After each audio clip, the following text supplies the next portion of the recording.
Real people, real opinions. Real Talk Radio, the multi-award winning Niall Boylan Show. Ireland's classic hits.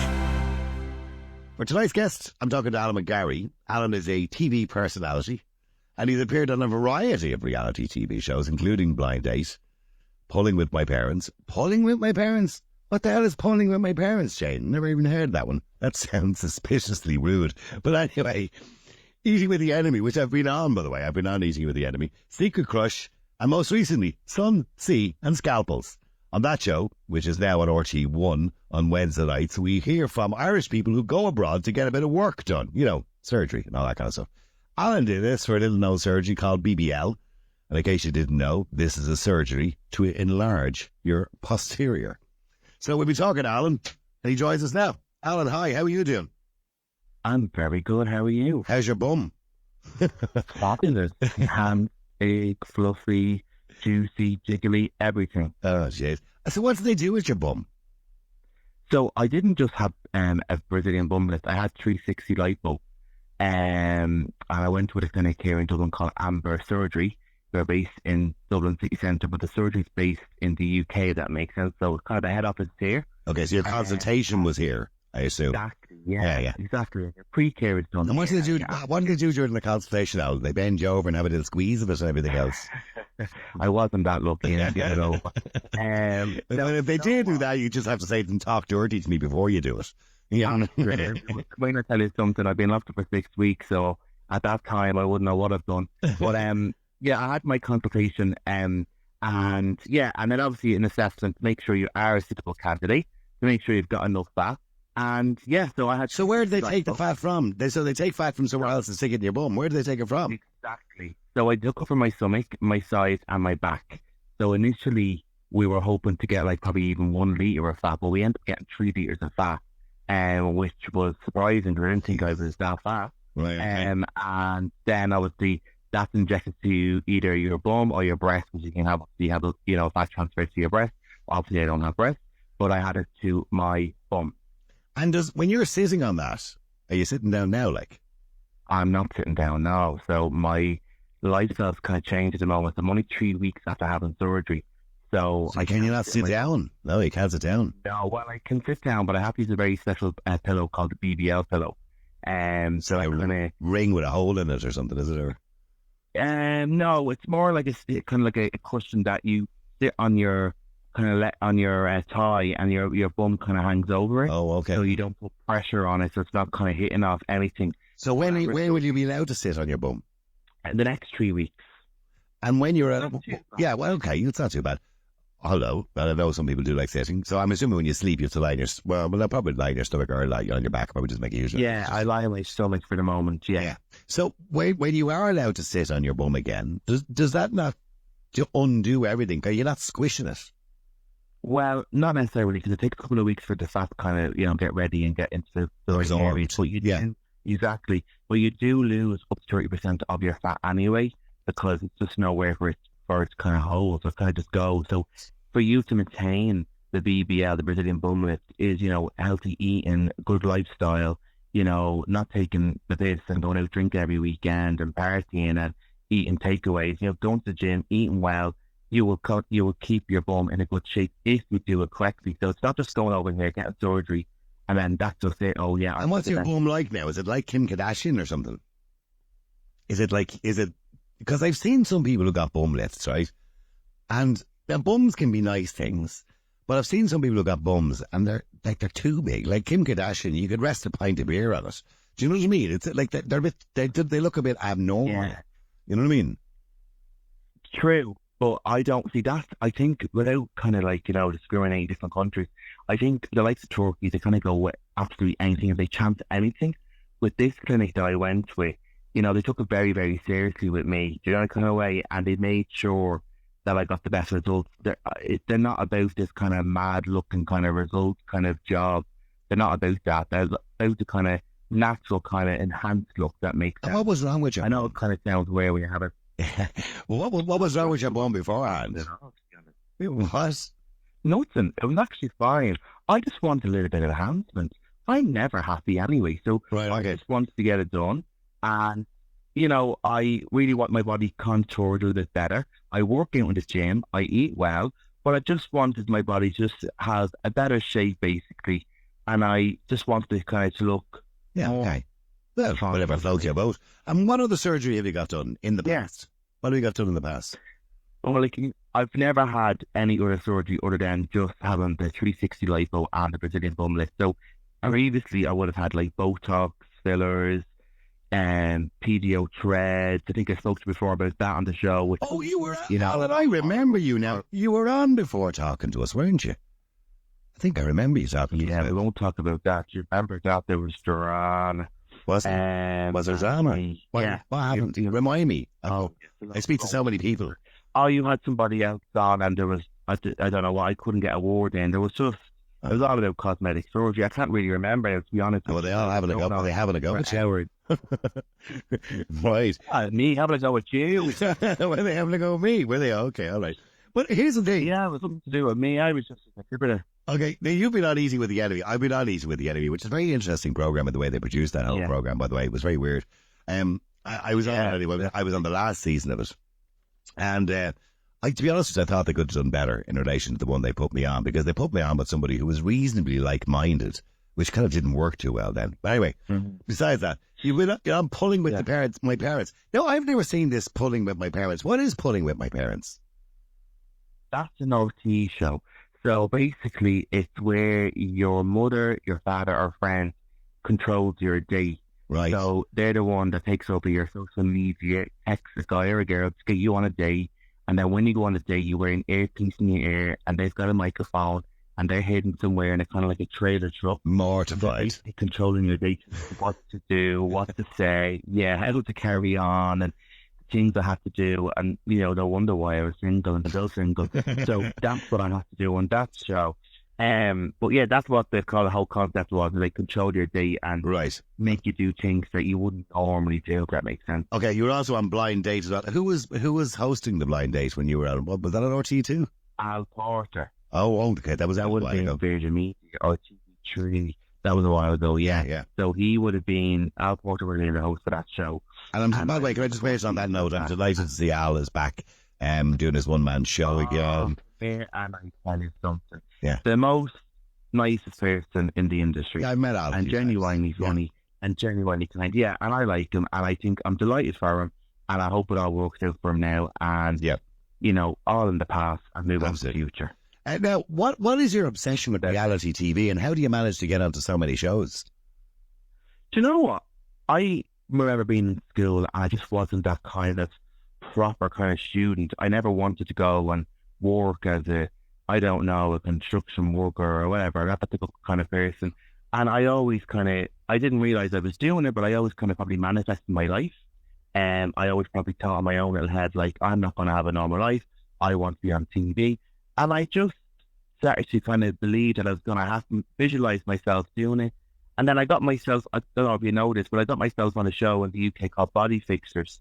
And it was my first ever kind of reality kind of experience. Right. And basically Body Fixers is where you go on the show when you've got an issue with your body. It could be anything. And I'm a natural ginger. So basically I was dyeing my hair black, and a producer reached out to me and said, look, you look like great crack. Would you like to come on the show? What do you hate about your body? And at that time, I was only like 19, 20. So I didn't really hate anything. So I said, I want to go back to Ginger. So they thought the whole story was great. I went on the show. They brought me back to Ginger, but I wasn't like a normal kind of contestant. I ended up running them up in the middle of London saying, I hate my hair in Ginger. I want to go black. Even though I went on the show to go back to Ginger, yeah. I was just, and I was just so naive. I just wanted to be controversial. And I done it like that. And then just making connections. And then once you, like, even with the show, Sunski and Skateboard, I was approached, to be honest, the kind of way, like I was asked, are you considering having surgery, Alan? And I said, oh, absolutely. Great. What about, no audition. Great. We watched on the show. I think it's the connections that you make along the way. Yeah, well, they've seen you before. They've seen you before. They know your form. Yeah. I've met these producers and cast producers before, and I'm easy to work with, even though I might not look that kind of person. And they know you're going to entertain. Exactly. And I'm just one of those kind of people that is just naturally just myself. I always have been, always will be. And then, yeah, I get on the show and I was, a brand ambassador for Amber Surgery, who are based in Dublin, as I mentioned. Yeah, you've given them two plugs already. You can give them another plug at the end if you want. Amber Surgery, everybody. Okay. So. Amber Surgery all the way. If anyone wants surgery, okay? I know. I wouldn't do it, Alan. I'd be terrified. And by the way, can I just say, I'm quite happy with my body. I'm 60, right? I'm okay with it. I mean, I'm looking at it now. I'm a little bit of a belly. It's not much now. Well, I can hear it. Yeah, did you hear that? No. But look, if you're feeling happy, I always say, well, that's good for you. Yeah. And I wouldn't, that's fine. And I'm not here to be to influence people to have surgery. I've never have, never will. But I just wanted people to know that it's not like I went to Lithuania and just had surgery. There was a lot of pre-care involved. I was doing this oxygen chamber. I don't know if you ever heard of this, but it's very big in America. A lot of big celebs go into it. I think Michael Jackson was living in one. And this oxygen chamber really, really made a big difference to my surgery process that I had. I remember the picture of Michael Jackson. That's why I remember Michael Jackson in the oxygen chamber, yeah. Yeah. He was flat out in it every day of the week. He was addicted to it. Like, I don't know why he loved it so much, but I can see why now, because genuinely, when I came back from surgery, I was fine. I wasn't in pain once. My recovery has been fantastic. Did you worry about 2 weeks out of surgery. When you were going first, like, were you a little bit worried? Yeah, I was. And I wasn't really kind of telling people that because I didn't really want to put that kind of negative attitude out there. So I expected the worst, to be honest. I expected myself to come home in pain. I expected to be like really down in the dumps, but none of that has happened. And I think I just prepared myself to feel that way. Right. But when I came back home a week later, I was I was in hospital for 2 days. The third day, I went and got a blow dry. Not about it too often. I didn't know what you were going to say. I was. I haven't been that lucky. I've been locked up for 7 weeks, preparing for surgery, going out with surgery. And you look at your bum in the mirror now. Are you standing looking at your bum in the mirror now, going, "Hey, yeah, it's okay." You know what? I haven't. I think I have body dysphoria. I haven't been the bad thing. I'm not really wearing the normal clothes I normally wear, like jeans. I'm wearing kind of baggy sweaters and t-shirts because for a couple of weeks you kind of have to wear that because you can't be wearing tight clothing. I'm also wearing a garment going to bed. I wear that 24/7. Well, like a husband garment. That kind of thing. It's more like a compression garment that kind of, compresses your whole body to make it more defined and sculpts and keeps everything intact, I suppose. And you wear that religiously for at least 2 months. So I'm only 3 weeks in, so I still have a couple of weeks left in it. I don't mind wearing it. Yeah. It keeps me warm in the winter. Okay. But I also know it's giving me benefits to my body going forward as well. Right, okay. And so this went pretty well for you, and this TV show. Is the TV show still on, by the way? Still seeing the Scalpels. Is it still on at the moment? No, it ended. It was a 2-part documentary. So it was talking about, the bad and the good of surgery. And there is, and let's be clear, too. We want to tell people that, too. There is bad stuff, too. Absolutely. Yeah. Let's not lie about it. Of course there is, yeah. And there was a lady on it, Michelle, from the North, who was a bit of a, it all blew up. And she was on Holly Willoughby's show this morning, a while back, talking about nearly dying after having surgery in Turkey. So she was the one that I met her in Belfast and as part of the documentary, and she showed me all the photos of how they left her and how she nearly died, and she totally taught me off the whole experience straight away. She was like, look, you hand your money over to Turkey all you want, but you're not going to have the experience at all. So there is bad things you hear about surgery as well. But I always warn people about going for surgery abroad. Not so much the UK, but certainly, if you're going away to Turkey or Istanbul or any of these places to go and get surgery, or Prague or wherever it happens to be, if you're going over to these places, always be conscious of the fact that, look, most of the time it's perfectly fine. Everything will work well for you. But if you come back here and you have an infection or something goes wrong, you then to go into an Irish hospital, they don't know what they've done in Turkey, and it's really difficult for them to deal with it. It's like getting your car fixed. Yeah, it's like getting a car fixed off one mechanic, and something goes wrong, it's not right, and you have to bring it back to another mechanic who has no idea what the previous mechanic done. So that's the way I describe it to people. So you really, I know it's more expensive to get it done here, but maybe for the extra couple of grand, it's worth it.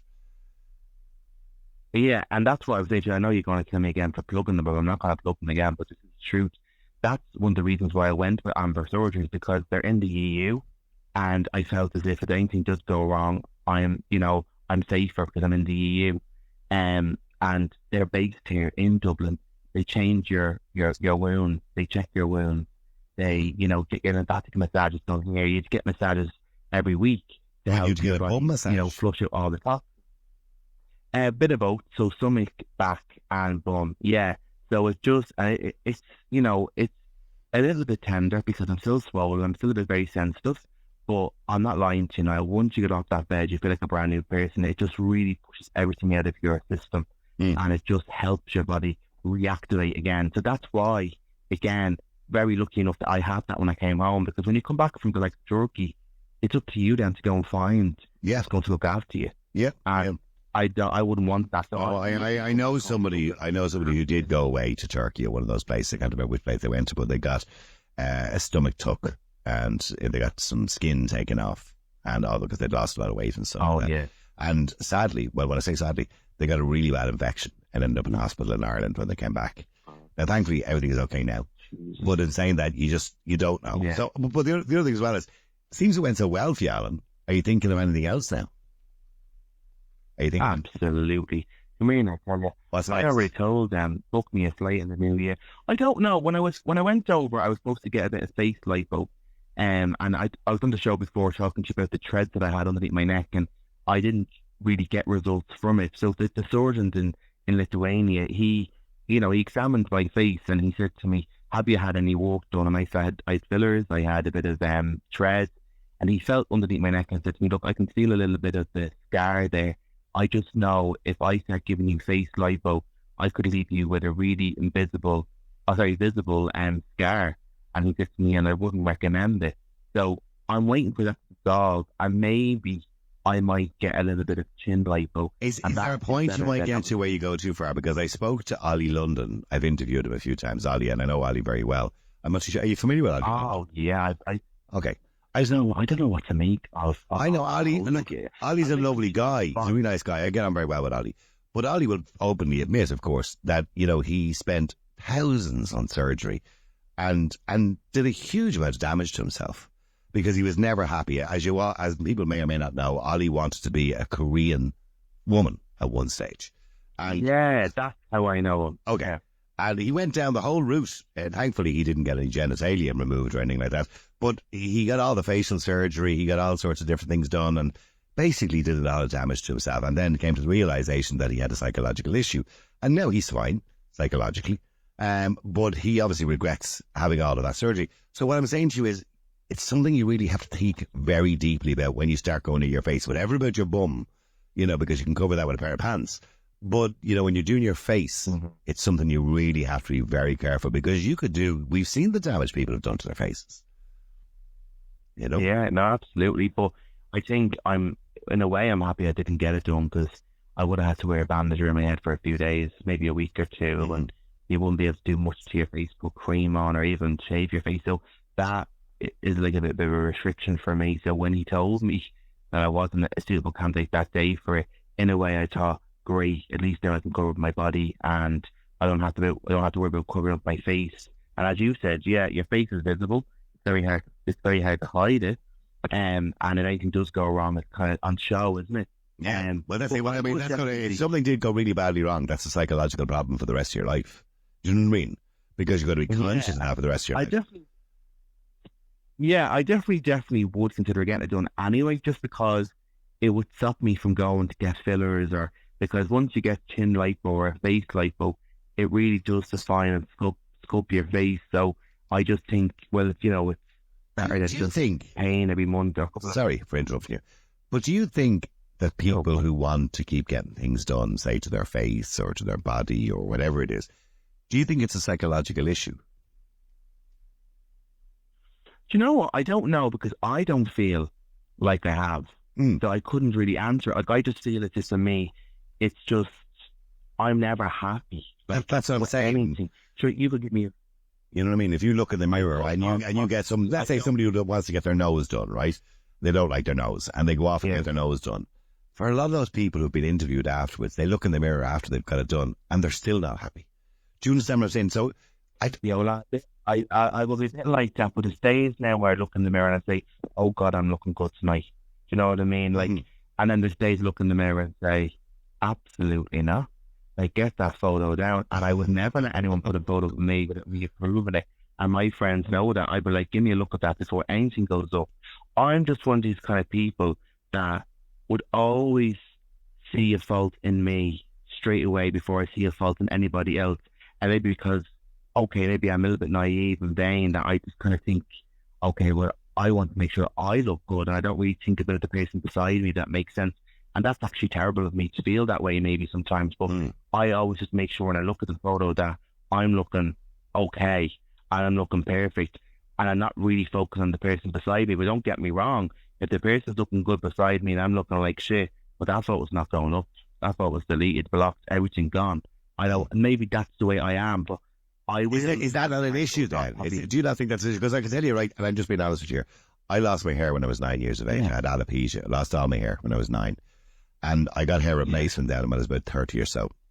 And even with the hair replacement, right, I'm very conscious from the age of, say, 15, right up to 30, and even to now, I hate walking past mirrors. I don't like looking in mirrors. I never like photographs. I would think about having photographs taken. I'm not really into it. And even though I'm in the media, you'd imagine I'd be all right about it, and I appear on television on a regular basis.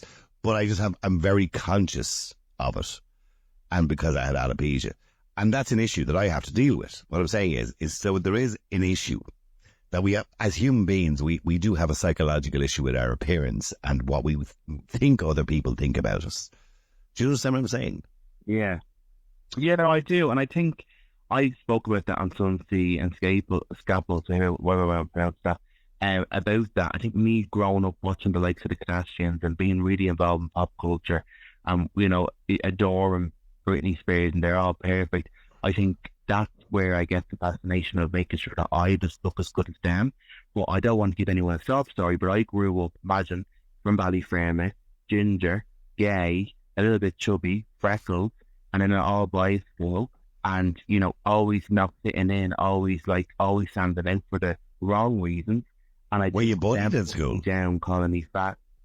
Oh, all the time. Like, nowadays, I think being gay, trans, bi, or whatever is kind of like a little bit better than how I would have been in school. And also, being ginger is the fabulous colour hair. Like, everyone wants to be ginger these days. But I was, yeah, absolutely. And I always couldn't understand why I was singled out and why I was bullied. And I was even hanging around with friends up until I was 21, 22, who always put me down for being ginger and whatever. So are you trying to overcompensate for that now? Is that what you're trying to do? And I don't mean it in a bad way, but yeah, I think that's what kind of happened for me sometimes. Is that I always remember the word they said to me that, "Oh, you're never going to do it. Like, you're never going to be this. You're never going to be that." And I think that always lives with me to this very single day.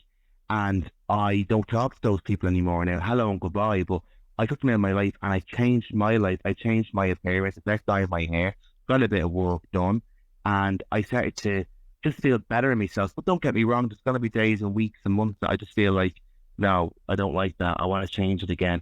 But I think that's what happened to me growing up, was people saying just really not nice things to me. And it's not a sob story, because let me tell you now, I am stronger than ever. Especially, like, as you know yourselves, you're in the public eye and you're on the radio and you're on TV.